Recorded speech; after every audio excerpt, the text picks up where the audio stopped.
here in DNA Studios in Madison, Wisconsin with Brian Daly. But I was really curious about this rack over here. I noticed we use these pre's a lot today. Yeah, I use those for all the percussion. Okay. Actually, almost all the percussion, because we were working quickly, I was like, I'm going to pick a set of mics that I know it's going to work on everything, and mic pre's. And so that was the Neumann KM184s. Oh, okay. And I ran them on all the percussion. All the percussion, okay. And that we did after we were done with the first round. Those are what I also used on the overheads. And for the overheads, I ran those Neumanns through the mic pre above that, which is the Universal Audio 610, okay, which has a really soft kind of sound. But it has a really smooth sound. It has a nice character, but it doesn't handle transients so well sometimes. So the ones below it are the Vintechs. Yeah. Those are a Neve Really like reproduction. Really? Okay. And so it's basically a Neve knockoff. There's a lot of that kind of stuff coming out now, and a lot more affordable than a real Neve. Cool. And but it has really nice transient response. And it has but it has a lot of character. It's a vintage design, and it has a EQ on it. So I mean, basically we have a. I noticed that. That's what I liked about it the most, is you're able to dial up an EQ. Yeah, yeah. There's a Summit mic pre, and we got a couple of distressors. Okay. A Summit limiter. We have a Lexicon reverb, which actually gets used a lot. It sort of has a classic digital reverb sound. And then we have a rounding out of other compressors and some EQs, and so we essentially have a modest selection of outboard gear that lets us kind of achieve a lot of different effects. I noticed it's yeah. streamlined though. I like that about it is streamlined. It's not right. Yeah.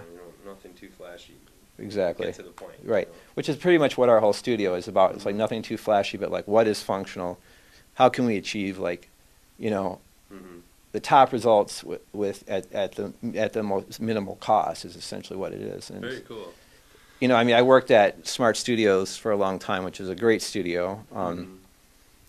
But we have a fraction of what they have invested in our equipment.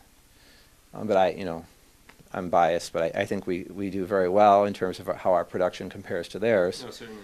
And we take advantage of Pro Tools it was a big equalizer actually. I mean, in my opinion, the analog console, they have a Trident A range, which is a classic analog console, and it's a wonderful sounding machine. I mean, it just sounds incredible. So that can't really be replaced. But at the same time, more and more people are going into Pro Tools anyway. So I mean, honestly, I'd love to have something like that to track with. But the point is, you can take some a few pieces that you need for your main your main instruments, like the guitars. I'll usually use outboard mic pre's. And then we have a very respectable but midline console from the 80s. Has a decent EQ. So between those and this, we dial up the sound as close as we can. This Atari, this is awesome. It's a 24 track. What year did this come out? This is a 2-inch. It's a 24 track. Yeah, 2-inch 24 track. I think that came out in the early 80s. We use that as basically as a form of signal processing now. It's pretty rare that just to get the character. Yeah, I mean it's pretty rare that someone will do a whole album or song on that, but a lot of times we'll track to that and then dump it into Pro Tools to get that analog. Yeah, we'll reuse the tape then too because it's expensive, right? And and so but it does have a certain character that really can't be gotten any other way. It's really cool. Did you use that a lot on the last? No, I didn't actually do that. It's kind of a taste thing. It's something that some people really want that sound, and then it's like, okay, well, you got to do this. And I'm just really I'm really focused on just the arrangement and the music, and and I'm pretty happy with the sound out of the workstation. So. It sounds pretty damn good, actually. This is Jason with GearWire.com. Anything you want to say to the folks out there?